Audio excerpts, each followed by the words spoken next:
தேவனுடைய பரிசுத்த நாமங்களுக்கு துதிகன மகிமை உண்டாவதாக. ஜீவ வார்த்தை என்பதான இந்த நிகழ்ச்சியின் மூலம் சத்தியத்தை சத்தியமாய் பேசும்படி ஆண்டவர் தந்த கிருபைக்காக அவருக்கு எல்லா துதிகன மகிமையும் உண்டாவதாக. இதை அநேகர் கேட்கிறீங்க, தொடர்ந்தும் கேளுங்க. வசனத்தை கொண்ட ஆண்டவர் அதுல வல்லமை ஜீவன் உங்களுடைய வாழ்க்கையில புறப்பட்டு உங்களை நித்தியத்துக்கு நடத்தத்தக்கதாக ஆவியானவர் தொடர்ந்தும் வழி நடத்துவாராக.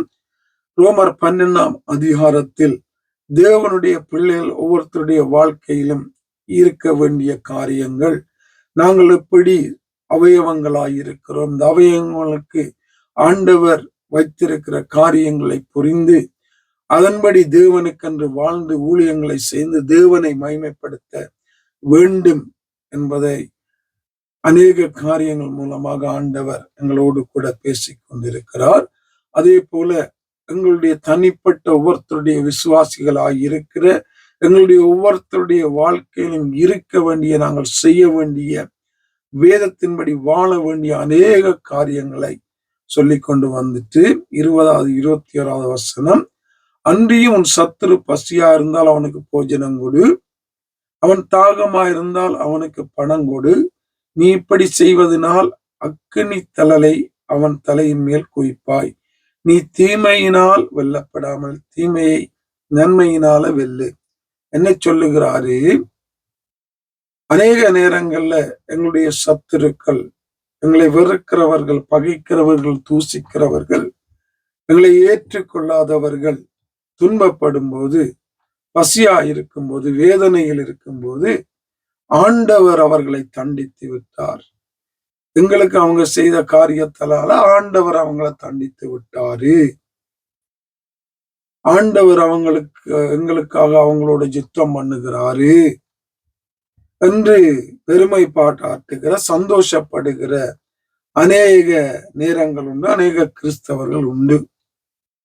ஆனா வேதம் என்ன சொல்லுகிறது என்றால், சத்துரு பசியா இருந்தா அவனுக்கு போஜனம் கொடு, தாகமா இருந்தா அவனுக்கு பணம் கொடு, உன் சத்துரு குறைவாயிருந்தால், பிரச்சனையில இருந்தா, ஒரு துன்பத்துக்குள்ள போய் கொண்டிருந்தா அவனுக்கு உதவி செய், அவனை ஆசீர்வதி, அவனை விசாரி, அவனை கவனி என்பதாக ஆண்டவர் சொல்லுகிறார். இதான் ஆண்டவருடைய இருதயம், அன்பு. எங்களுடைய இருதயம் மாதிரி அவருடைய இருதயம் கிடையாது.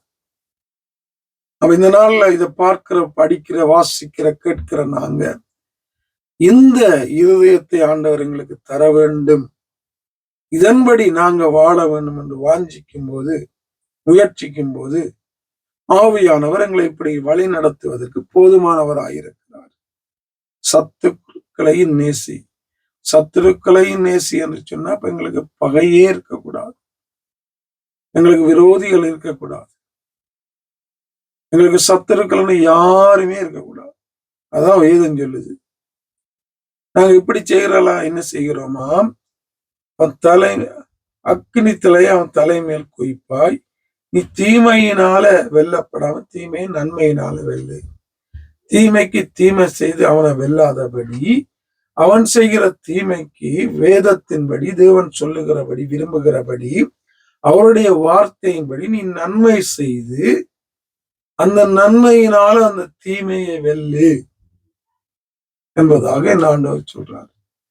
சத்துருக்கு நன்மை செய்யும் போது ஒருவேளை அவனிட்ட இருந்து நன்மை வராமல் இருக்கலாம், ஆனாலும் அவருடைய வார்த்தையின்படி, இயேசுடைய வார்த்தையின்படி அதற்கு கீழ்ப்படிந்து அந்த சத்துருக்களுக்கு நாங்கள் நன்மை செய்யும் போது தேவனிடத்திலிருந்து எங்களுக்கு நன்மை வரும் என்பதில் எந்த சந்தேகமும் இல்லை.